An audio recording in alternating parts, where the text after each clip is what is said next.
Hələ də həsrət çəkir ümidlərim, yuxularıma gəlib xatirələrim. Səninlə sənsiz keçən günlərim, eyni dərəcə acı, eyni dərəcə dərin.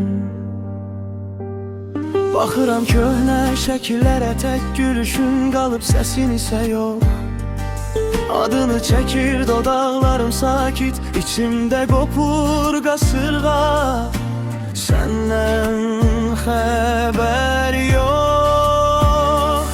Hələ də həsrət adım kimi əzbərsən ürəyimdə. Gecələr səni soruşur pəncərəmdən külək. Cavab vermir, susur şəhər yenə. Hələ də həsrət, heç kim ala bilmir yerini məndən.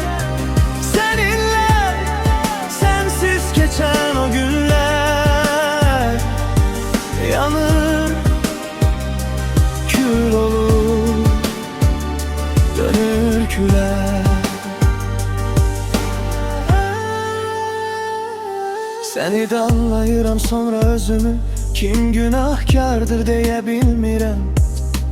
Gözünə yazıram sözümü, silir yağış, yenə sevirəm. Küçədən keçir tanış addımlar, hər səsə diksinən ürək kimi mən.